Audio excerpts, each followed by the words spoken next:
Hello, everyone. Before we begin, we know there's a lot going on in the world right now.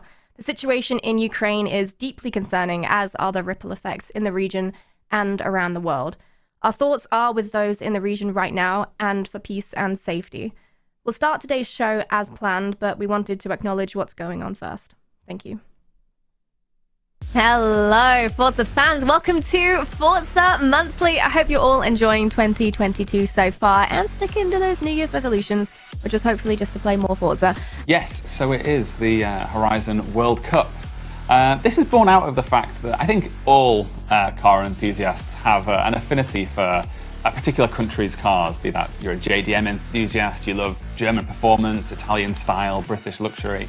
You at home can pick whichever cars you like based on whichever country you have the strongest affinity for. Playing races in those cars earns that country points, and then whichever country wins will be a prize that will generate a prize that the whole community will get to enjoy.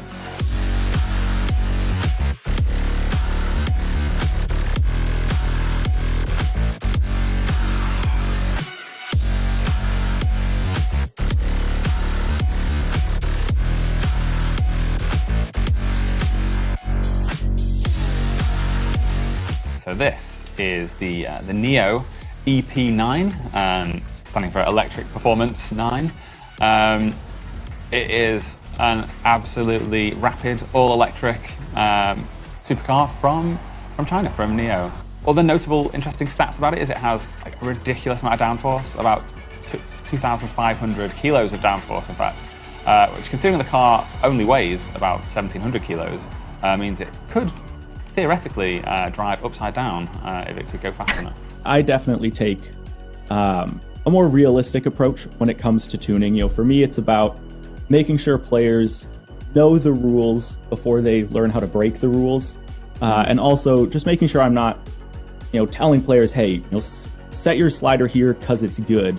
I want to make sure they understand, what that slider means, what that's doing to the car, and kind of the background mechanics of the tuning and building system, which are all based in realism. This is a new Discord community, just launched this last week, and it's already got however many hundreds of members. It's doing really, really well. It's to help new players learn the core skills of racing on Forza Horizon 5. There's a series of trials that you can take on, and if you complete that series of trials fast enough, you can see me kind of doing a few of them here in the background. If you complete them fast enough, then they'll give you a license in the Discord. And the harder the challenges that you can complete as you go up through the levels, the more advanced a license you'll get racing.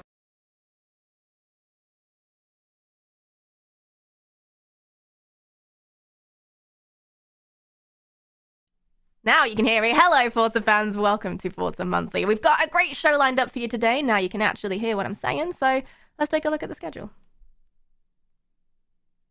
Up first, we have a quick look at the Series 46 festival playlist for Forza Horizon 4, and then we'll turn our attention to the Series 5 update for Forza Horizon 5 and hear about some new accessibility features coming to the game. After that, Robbie4TV returns to our community spotlight. This time, we'll hear all about her new podcast, We Are Forza. Then we bring in the closer, Ali Tak, to run us through the latest community events. We have all of that and more for you before we hand it over to Playground Games for the full breakdown of new content coming to the game in Series 5, as well as what game fixes and improvements you can expect on Forza Horizon 5. Let's go. So let's get on with it by welcoming Playground Games senior producer Tom Butcher back to the show. Hello, Tom. It's great to see you. Hello, how you doing? I'm really good, thanks, Leah. How are you? I am feeling pretty good, thank you. So let's dive straight into Series 46 of Forza Horizon 4, shall we? Tell me everything that we've got. What's going on? Yeah, let's do it. All right, so the Series 50% will get yourself a Horizon Backstage Pass, and at 80%, get yourself a Ferrari 250 TR. The Summer 50% is another Horizon Backstage Pass, and at 80% you get yourself a Jaguar LW E-Type. Then the Trial Pista de Resistance, you can get yourself a Ferrari 488 Pista. And then rounding out Summer, dancing in the street scene, get yourself a McLaren 600 LT. Old timers, get yourself the KTM crossbow, and retro scrambles, get yourself the 93 Ford Mustang.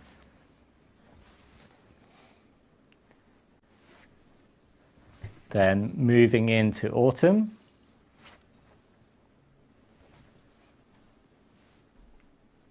Oh. There we go. 50%, get yourself a Horizon Backstage Pass, and at 80%, the Ferrari 512S. Then the Autumn Trial and Active Rod can get yourself the Plymouth Fury.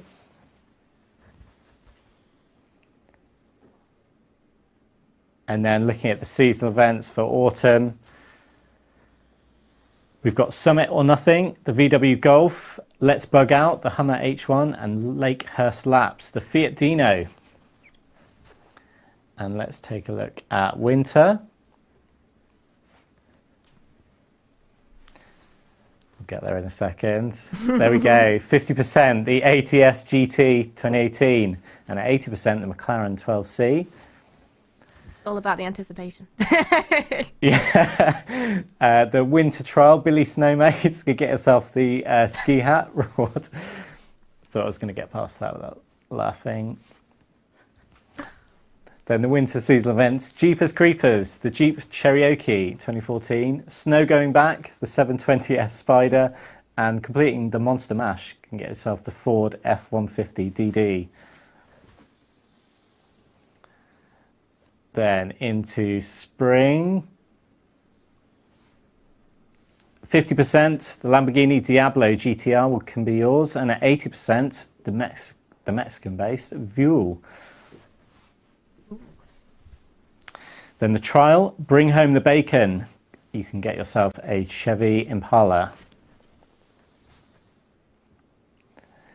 And then the seasonal events for spring, the Veloster Raptor returns. Get yourself a Ford Raptor, the Street Scene Sunset, a Buick GSX, and the Old Smoky, the VW IDR can be yours. And that is the festival playlist. Hey, there it is. Thank you very much for running through that with us. And if you want to hear more from Tom, he'll be on the Forza Horizon Let's Go stream straight after this. So stick around to hear more from Tom. Thank you for joining us on Forza Monthly, and we'll see you later. Thanks, Leah. Now, turning our attention to Forza Horizon 5, over the years, Forza games have been recognized for their accessibility features, and with each release, we've been able to make advancements and bring our games to even more players. Most recently, Forza Horizon 5 was recognized for innovation and excellence in accessibility, and today, we are very proud to announce that on March the 1st, players can experience Forza Horizon 5 with American Sign Language and British Sign Language in the game's cinematics. Here's a sneak peek. Hey, Ale. How can I help? Jump in the buggy. I'll tell you the story on the way.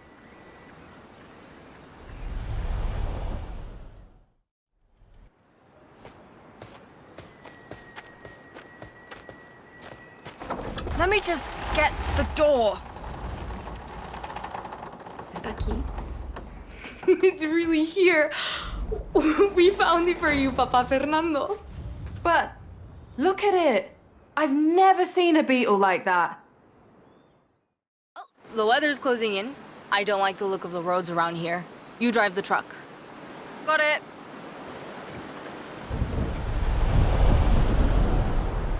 I'll have to put in a new batería, plenty of oil, llantas o eléctrico.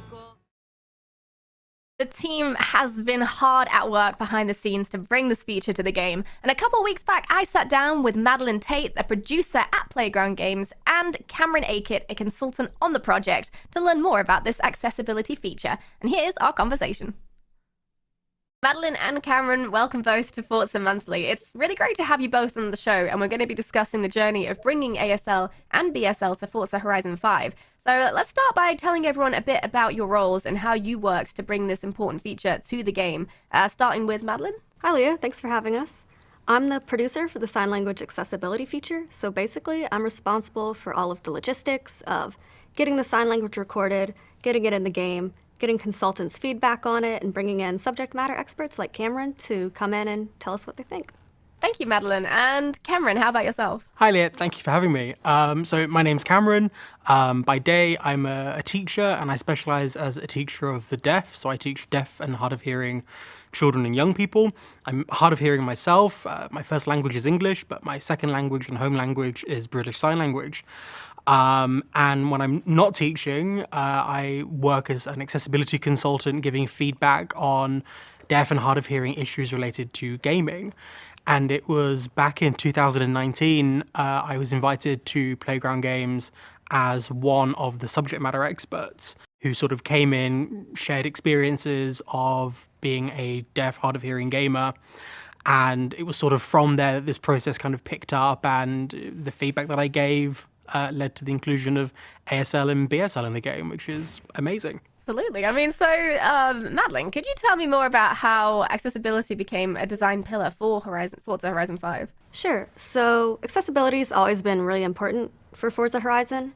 I think we won accessibility awards for both Forza Horizon 4 and 5. And obviously we're very proud of that, but we also see it as a responsibility to continue to push forward accessibility, to continue making the game as inclusive to as many players as possible. And so when we were starting development for Forza Horizon 5, we made accessibility one of our core pillars.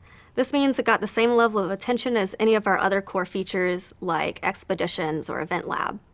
And that meant we started thinking about accessibility very early. And as we were developing the game, from the start, we were always thinking, how are we making this inclusive? How is this going to be accessible from the bottom up?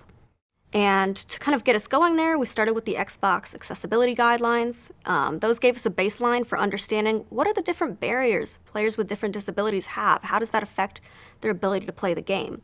And with that understanding, we were then able to go and actually talk to people within this disabled community and get their feedback on how different features were or weren't accessible and how we could do better. And it's great that the community has been directly involved in implementing Forza Horizon 5's accessibility features. It means that like everybody experiences the game with the options they need and they can all enjoy it to the same degree.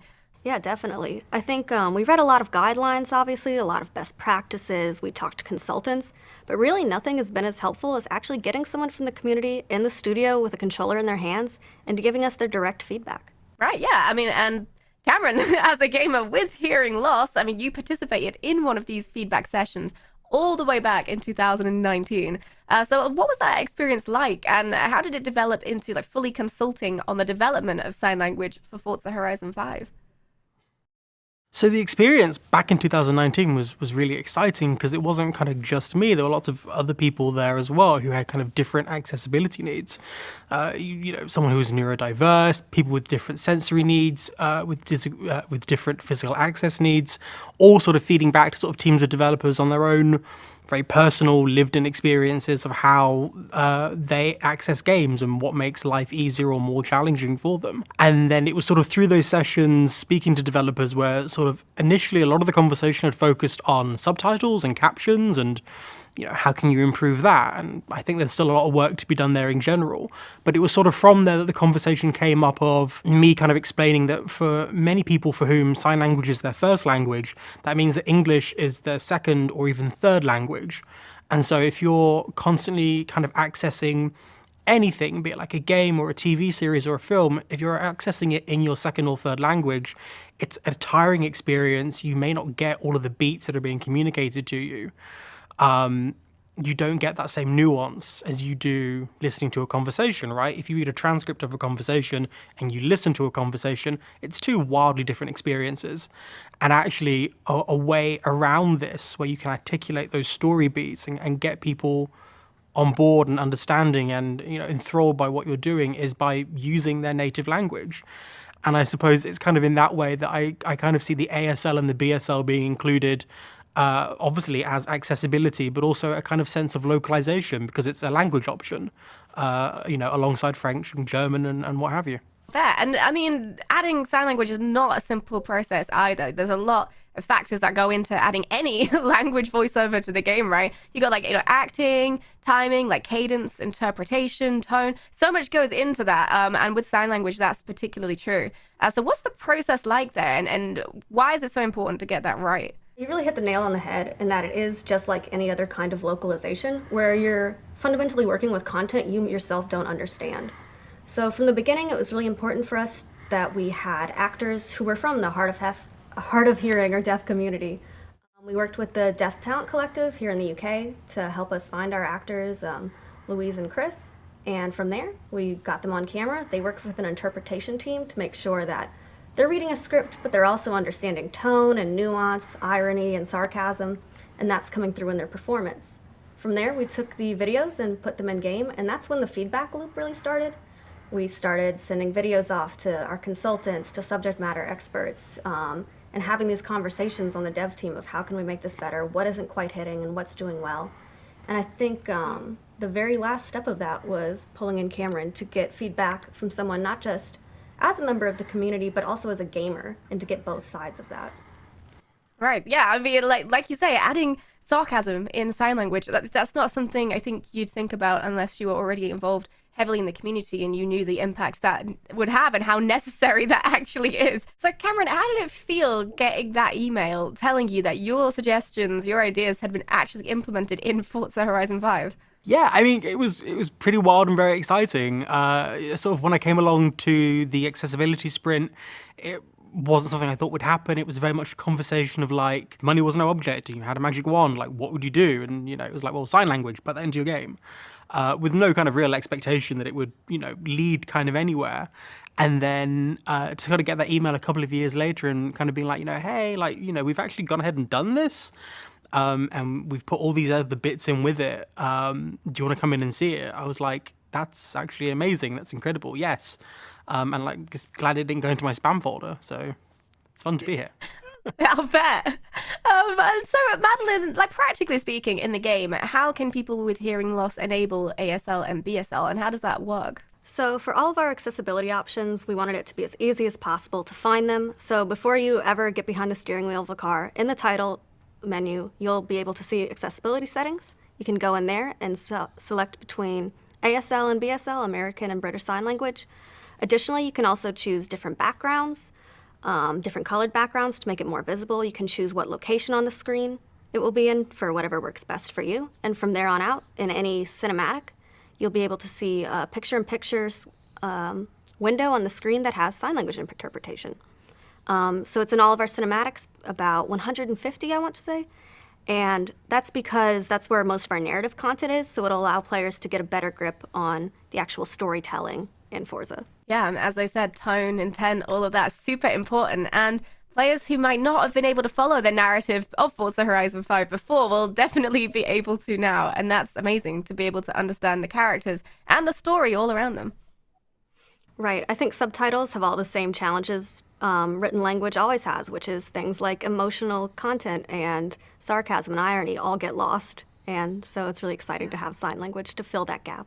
I mean, absolutely. So could you share the importance of games like Forza Horizon 5 adding options like ASL and BSL and like what new opportunities they add for people with hearing loss? And maybe Cameron has a sort of input on this one.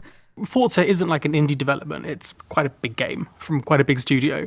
And I think what it does is it very much kind of sets a precedent of kind of what can be done and what other studios could start to sort of look at exploring as well. I think it's such like an important first step and also such a nuanced first step. There's lots to learn. There's lots of new ground to explore and things to kind of work out and figure out. And so I think it's a really nice kind of stepping stone in that direction, certainly for the first time in like a AAA game of including sign language options for deaf and hard of hearing gamers, which is just cool. Absolutely. You're paving the way as well, setting the example. And that's so important. That's how to make a difference. So, Madeline, does this tie into the other accessibility features in Forza Horizon 5? Yes, definitely. So, of course, we have high contrast settings and different subtitle options. I think it ties in best with keyword highlighting, which is a feature that Cameron actually also recommended we implement, which is where the actual keywords and the important information in the subtitles are highlighted. And that will help hard of hearing users who maybe are still relying on subtitles to go back and forth between the subtitles easily while also interpreting the actual sign language picture-in-picture. So Madeline brought up a great point there about keyword highlighting, Cameron. So how does that fit in with sign language, and what is that exactly?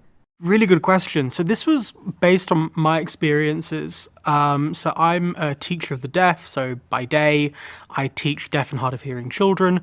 And oftentimes when I'm doing my lessons, if I have a young person who only uses sign language, and maybe the lesson that I'm going through is maybe quite text heavy, what I'll do is I'll highlight particular words within a sentence on my presentation so that when you read them, you're not focused on the connectives and the sort of the little bits in the sentence, you're focused more on the key bits of information. And I found doing that with my students that the way in which it's highlighted in some ways links up with the kind of the grammatical structure of BSL, because in BSL there aren't really connectives.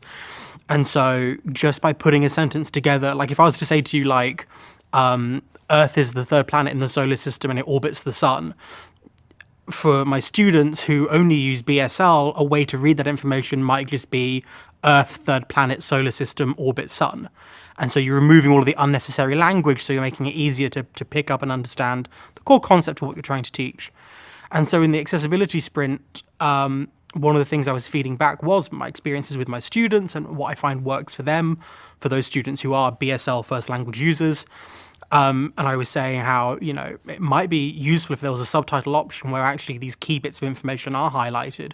So, if you are having to rely just on subtitles, then you can still very quickly at a glance pick out the key bits of information of what you need to do, where do you need to go, who do you need to find. And then if you're mixing that with, your hearing and you're also having to read the subtitles, then you're able to kind of get a more complete picture and sort of very easily at a glance work out what it is you've got to do. So before we wrap this up, have we got any final thoughts we'd like to share? Madeline, if we start with you. I think I just want to say that we're still committed to growing our accessibility features, to pushing forward and making our game as accessible as possible to as many people as possible. So we did something new, we tried something for the first time, and we can't wait to get all of the feedback from our players and learn new lessons from that. Also, I hope this encourages other studios to follow in our footsteps and start implementing sign language as a core feature for their games as well. Absolutely. And how about yourself, Cameron? Yeah, I mean, just echoing that, really, I think it's important that my fellow deaf and hard of hearing gamers try this out, get stuck in, try this feature, find out what works, and comes forward with what they love, what they think needs improving. Because like any feature, it's like a process of iteration, and it's only ever going to get better the more it's used and the more people feed back and give their honest opinions. And I hope too, sort of going from this, other studios start to look at what they're doing with accessibility and thinking about what they can do to support not just American Sign Language and British Sign Language, but lots of the other sign languages around the world into their games, so that more and more deaf and hard of hearing gamers can enjoy those titles and have that same rich experience of gameplay and storytelling as their hearing peers would. Great. Thank you both very much for that. And Madeline and Cameron, this has been a truly insightful conversation. And on behalf of the Forza community, thank you for your work in bringing ASL and BSL to life in Forza Horizon 5, as well as everything you do to make gaming more accessible for everybody. Thank you for joining us today. Thank you. Thanks for having us. The ability to enable American Sign Language and British Sign Language in Forza Horizon 5 is included with the Series 5 update, available to download on Xbox, Windows, and Steam from March the 1st. And there's a whole lot more coming in Series 5 as well. Playground Games will unpack the entire update for you in their Let's Go stream coming up at the top of the hour, right after this Forza Monthly, so do stay tuned for that.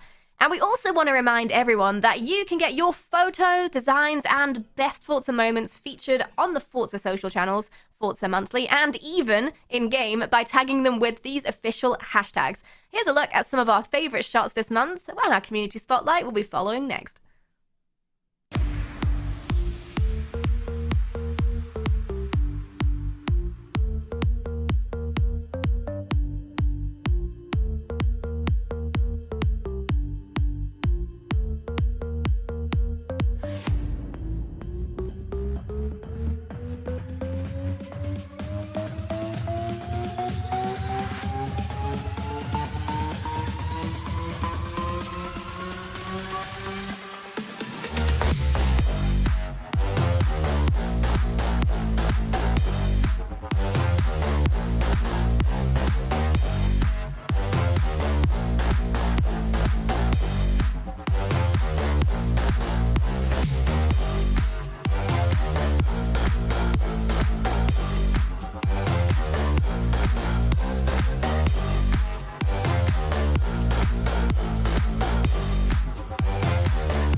Lovely. It's now time for our community spotlight. Regular watchers of the show might recognize our guest who joined us all the way back in 2020 to talk about her photography. And today we'll be talking about a new project of hers. So please welcome Robbie back to the show. Hello.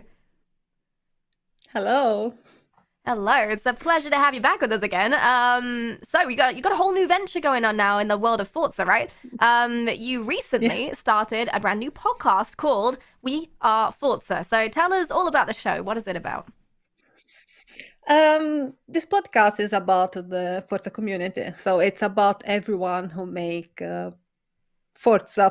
So tuners, painters, YouTubers, streamers, everyone. Yeah.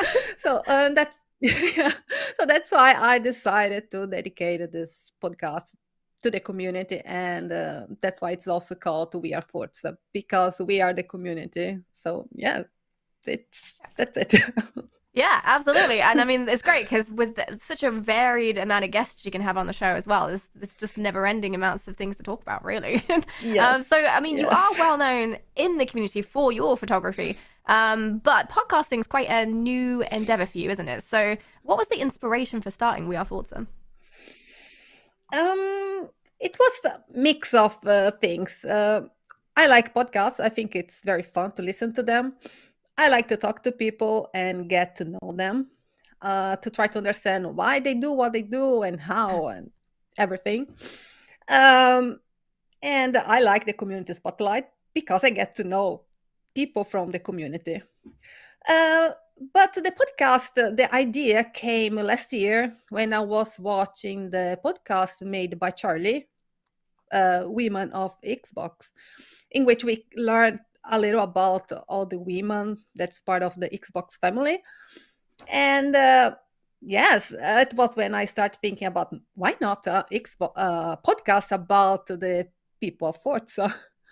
Yeah. So yes, I had that idea that why not, but I was a little unsure if I should do it. But then there is an episode with Kiki Wolfkill in which she says, and I quote, "If you feel like there is an opportunity on the other side, step off the ledge. And if it doesn't work, well, move on." So yes, I said, I'm going to do it. So I just sent a message to my friend, Yarako, and I said, I want to start a podcast. What should I do? And he told me, well, you need a new mic. Okay. Okay. I got a new mic and here I am. Fair enough. Makes a big difference, though. Yeah. Yes, it does. Yeah. Yeah, I mean, that's amazing. We love Charlie, obviously, hosts the Let's Go live stream straight after this. And I mean, it's kind of, you've done an extended community spotlight, haven't you, really? You've kind of taken the whole idea and run with it and made it all Forza related, which is awesome. So tell us about a few of the guests you've had on the show so far, then. Well, I have had a little of everything. I had some YouTubers and I have some streamers, painters. My biggest start so far has been Johnny Wana. I was very happy that he accepted the invite to be part of it. But I also have some people that not so much known in the community, but that's the point of this podcast. I want that the people get to know other people. So that's why people say, but who is Coffee? It's a nice YouTuber. He is funny. It's very funny. His videos. People should watch it and enjoy his ideas, everything he does. And what about Jake and his liveries? And he likes comics. He draw comics. He has a comic books. Sorry. So it's funny to get to know these people better because maybe you don't know what they do besides playing Forza. So yes. Yes, I think I didn't reply your question. Yeah, no, that's perfect. No, you get to know the people behind the names. Okay. Yeah. Yes. I know you had like PTG Jamie on the show as well. I know you mentioned. Yes. Yes, I had him when I talked about the PTG team. So we were able to talk about how the PTG started. since last year they had their 10th anniversary. So it was nice to get to know how they started. They were a very small group, and nowadays they are so many PTG guys, like I call them. Yeah. So it was very nice to know how everything happened. It's nice. I mean, because you hear their names a lot, especially on Forza Monthly, when I do the esports roundup with Ali. Yes. You hear all these names, and it must be really nice to put like a personality and a face to the name and like experience them as people. People better. Yes, they are. Absolutely. They don't only play Forza, they do other things also. I love that, yeah. So, I mean, do you have like a certain set of questions you ask your guests to get to know them a little better? And what kind of things do you talk to your guests about on your show? I have a few questions that I ask all my guests, like when they played Forza for the first time, or which Forza was the first one they played, favorite car, favorite track, or the track they don't like, because everyone doesn't like one track. So that's some general questions. And then, of course, after that, I go a little more specific to what they do. So if it's a YouTuber, I will ask, how come you decide to start this YouTube channel? Or if it's a painter, how come you decide to start painting cars? So there are different reasons. So PTG Stutzibi, he started because of the money. He needed, brutal honesty. Yes, but he needed some in-game credits, so he started painting. That is fair. So it was nice. Yes. Yeah, I mean, we have a clip from your show, Respect, so let's stick that on and watch it and see what it's all about. Yeah. Have you been to Barcelona? No. You should. I want to go so bad. It's beautiful. I know. I've seen many pictures and many videos about it, but I will send some pictures of me in Barcelona. Just say, loser. I want to go so bad. Damn it. Loser. Ourselves, we are Forza, maybe. That might be better. Nice. You know that this name's taken. Oh. But go for it. She caught us. Guys. But I think PTG sounds much better than WAF.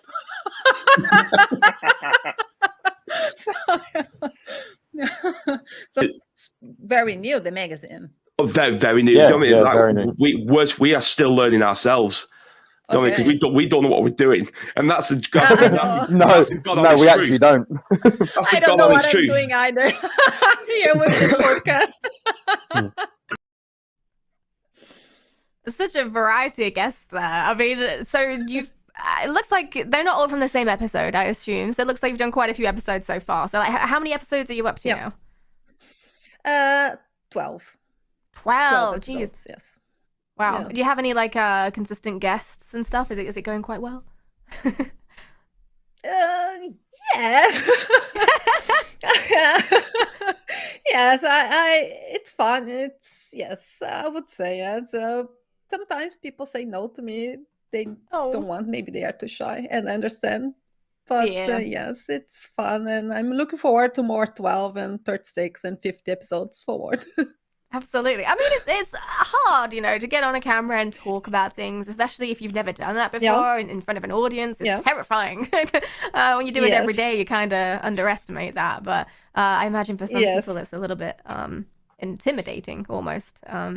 But I mean, with that in mind, is this something that comes naturally to you, or is this something you really have to like dig deep and try really hard to do? Well, I am a shy person.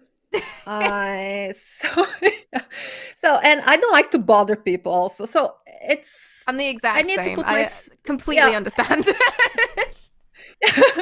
Sometimes I have to send invites to people who would like to be on my podcast, and it's hard because I said no, I don't want to bother to bother that person. No, but I end up doing it, and I said, well, the worst case scenario, the person will just say no, I don't want, thank you.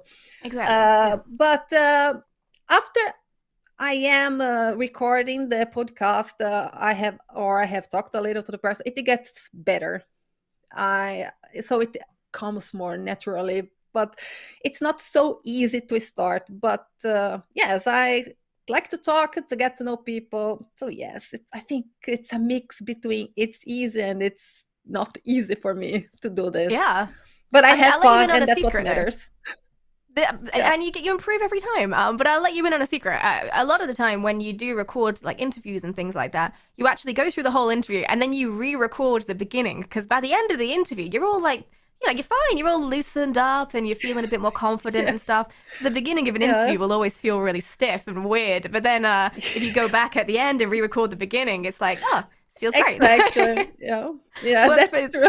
It's pretty the consistent. end They do that much quite a better than lot. start. Yes. Yeah, Yes. exactly. Because you're all warmed up to each Yeah. other. You understand the sense of humor and stuff. Yes. But Yes. so you are natively from Brazil, and you've actually done a couple of shows with other Brazilian guests in Portuguese as well. So who did you have on, Yes. and what was that like? Well, so far I have had only 2 episodes in Portuguese. The first one was the Brazilian Twitch partner, Muca Romero. So he is a streamer, but he's also a YouTuber. He started in a YouTube channel, and it's very nice what he has done so far with his own Forza community. So he helps the new players and he gives tips. And since the people cannot find so much information in Portuguese on YouTube, so he decided, well, I'm going to do this. And he decided to start streaming after that. So it was very nice to get to know Muca Romero's work. It's very nice, and people should watch him and get to know, watch the podcast, because I guess most of you don't speak Portuguese, because I put some subtitles. I put subtitles in English, so even though you don't understand Portuguese, you can watch and read it. Wow. What we talked That's about. not a small job either, doing subtitles for an entire podcast. That's no big task. No. Wow. 5 minutes of a podcast was 1 hour working, because I did everything myself. So so it was a very long job, and yes, but I did it, and I'm very proud of myself. Your hard work is appreciated. And I mean, so who was the latest guest you've had on the show as well? Tell us, what did you chat to them about? Okay, the latest episode was with Forza Ervin. He's a YouTuber. He's not. He has a small channel, and he also gave tips about racing. And he doesn't play only Forza. He also plays other racing games. And recently, he was very popular on Twitter, on YouTube, because he made a nice video teaching people about the wheel, about settings, about which one to choose. So it was a very nice video, and he said that even known YouTubers sent him messages and asking some advice. Hey, which wheel should I build? The Trustmaster or Logitech? Which one's better for me? So it was very nice. It's nice to see that even though you are a small YouTuber, people get to know you. People will want to know more about your work, and everyone starts from zero. So yes. So it was very nice. It's very nice. The size of your channel doesn't necessarily mean anything about how much you know or how much you can offer. It's just... Yes, I totally agree with you. So what have you learned from this podcast experience so far then? I have learned that everyone starts from zero, and it's not easy for anyone. So keep trying, don't give up, and do your best. And most importantly, try to do something, be original. I mean, try to do something that you can stand out from the public, because we are many people trying to do something. And if you do something special, or maybe not special, but something different, people will not see you. And and hey, if you want to get also noted, just send me a message. Maybe you can be on my podcast. More people will get to know you. Is that phrase a rising tide lifts all ships or something like that? It helps everybody. So yes. There you go. Yes. Great way. Well, I help you and you help me. Exactly. Well, it's been great talking to you today, Robbie. Thank you for joining us. And if you want to check out Robbie's Thank you podcast, for inviting me. Thank you. Please do go check out We Are Forza on Robbie's YouTube channel, Robbie4TV, or any of your social channels. That's right? Yes. Thank you so much for joining us. Thank you. Bye-bye, everyone. Bye, Leah. Bye. We're always looking for more fantastic Forza content creators like Robbie4TV, and if you know somebody who deserves a feature, nominate them for a chance to appear in a future community spotlight at aka.ms/Forza Spotlight. Ali Tak is up next with the community events right after this.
Hello, Alex. Great to see you again. Welcome to the community events. Your favorite part, because it's the part you're in. Yeah, they're all my favorite part. I couldn't pick. Oh, okay. They're like children. Of course. Yeah. That's Hi. Yeah, good to see you too. Welcome to Almost in March. Almost been a in good March, intro. yeah. This has been a very smooth intro. I blame myself. It's the last day of February. Yes, thank you. It's last day of February. We're here. Difficult to be this awkward. So we're going to chat a little bit about Delta Online Racing first and foremost, aren't we? So I will let you begin. Tell us about what's been going on. Well, I'm glad to get the chance to talk about Delta. I should have talked about Delta maybe like a year ago at this point.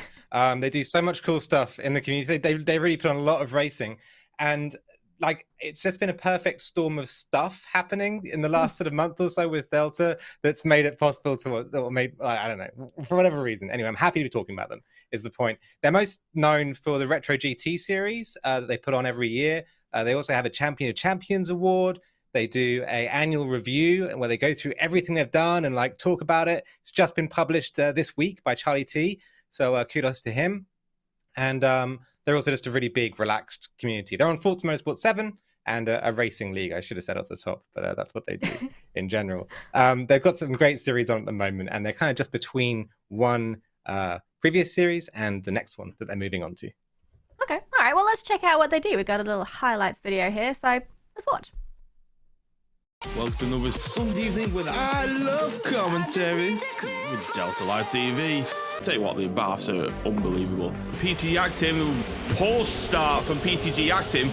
Looks like clean start from everyone. We'll soon see on T1. There you go there. Yeah, there you go. Lippercott being cheeky there. DOR slow was going to drag around the outside. Then you got Maynard Wine Gums just creeping into the camera shot there. A little bit of trading pain from B&Q in the middle. Oh! And they got a side white. Oh, what's this? Right. Doing a cheeky send. Snake Eye wins race 1. Well done. And it's lights on the way we go. For final time this evening, ladies and gentlemen. Oh dear. Oh, so. That's Mr. Aurelius. Oh no. Tell Flex is good at that. Liverkov wins race 2, followed by Flex. Are you not entertained? Some fascinating liveries there and some very messy racing as well. Those R-bars look like an absolute handful.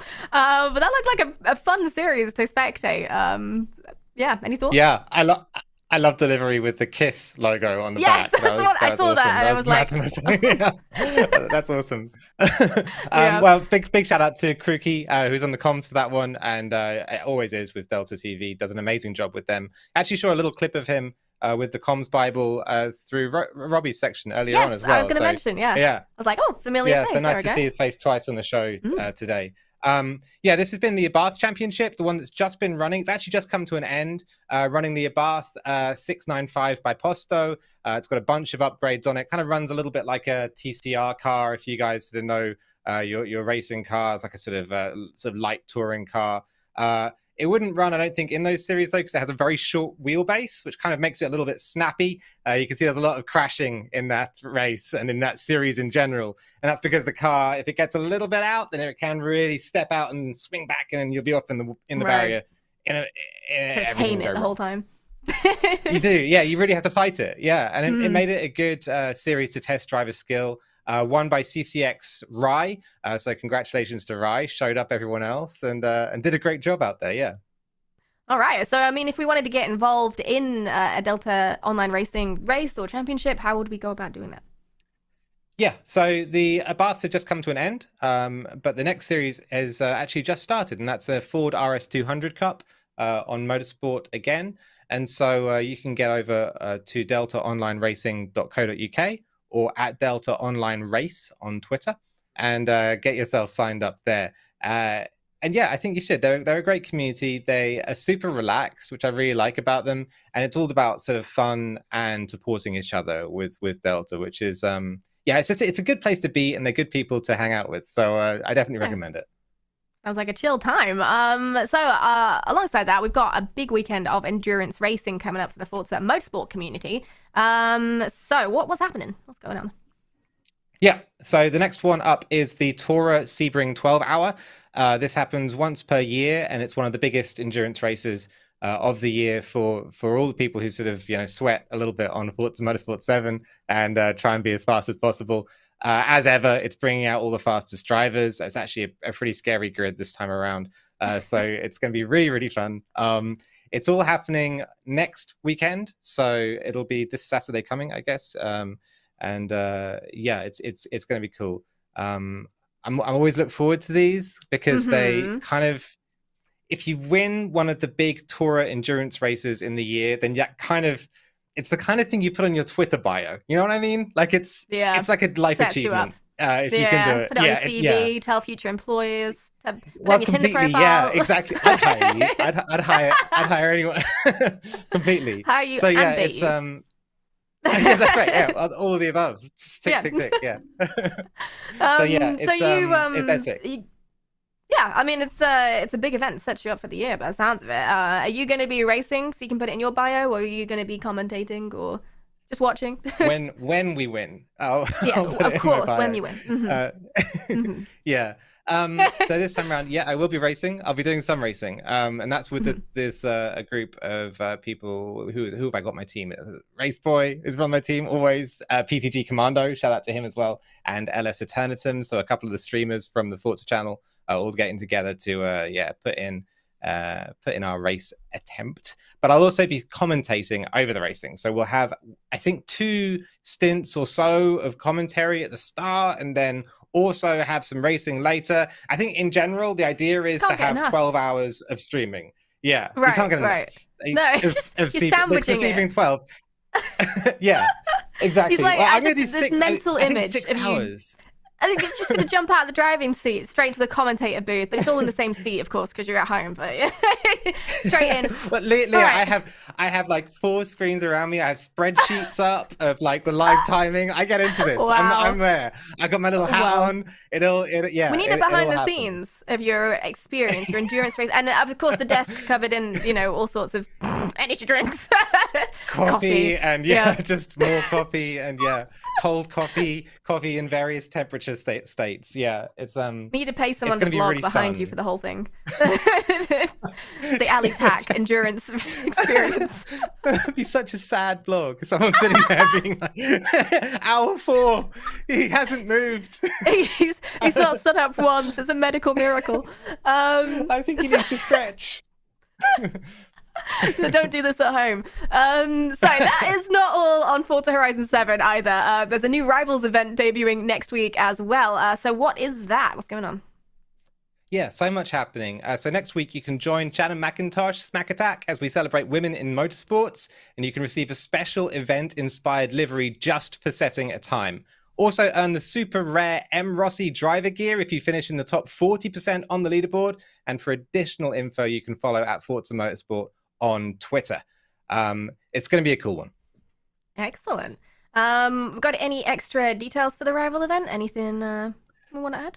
Yeah, we can. Yeah, a little. I can divulge a little more. Give some more out there. Yeah. If you want to get practicing early, then you can get in the 2013 Formula Ford EcoBoost 200. The track is going to be Maple Valley full, and the dates for the Rivals event are March the 3rd through March the 15th. So that's coming up in just a few days' time.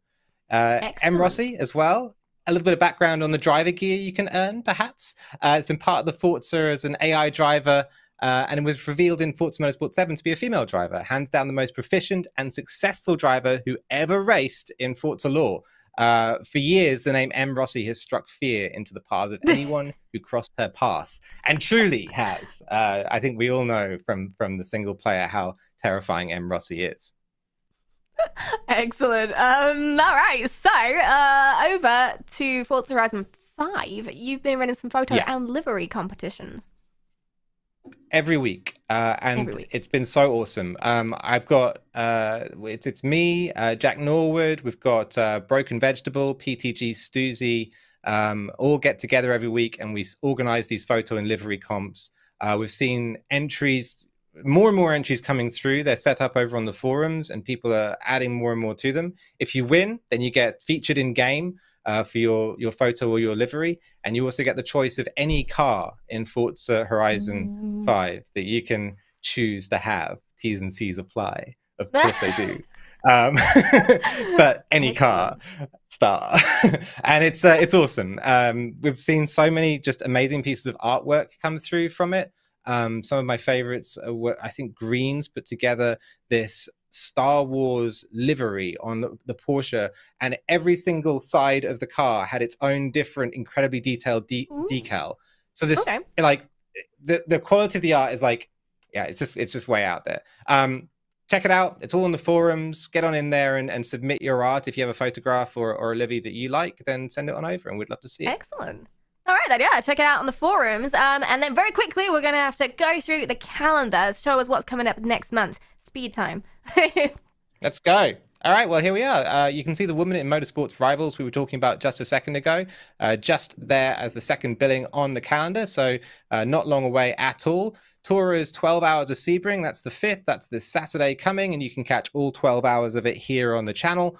OMA World Touring Car Championship, that's always brilliant. They actually run it in a sort of tiered system. So if you can qualify your way into the top tier for OMA, then you're in for the series. I think if I remember that rightly, OMA can correct me if I'm wrong, of course. Tora GTCC coming back. So that's going to be awesome. That's the global touring cars. I think I raced in it last year with my buddy JSR Type Rye. And then also PTG running a photo comp. That sounds really good. We're going to check that out. PTG Forza over on Twitter. And they have a Discord as well. Amazing. A lot of variety as always. Thank you very much for sharing, Ali. Thanks for the community events update. All right, cheerio. And that is just about everything we've got for you today, but Playground Games is standing by for Forza Horizon 5 Let's Go to show you all the new events, cars, gear, bug fixes, game improvements, and more coming to the game in Series 5. So do stick around. That'll be on very, very, very shortly. But a few announcements before we say goodbye. Forza is celebrating Women's History Month in March, and starting tomorrow, if you head over to Turn 10 Studios on Twitter, you can learn about the women who've had impactful contributions throughout the automotive industry.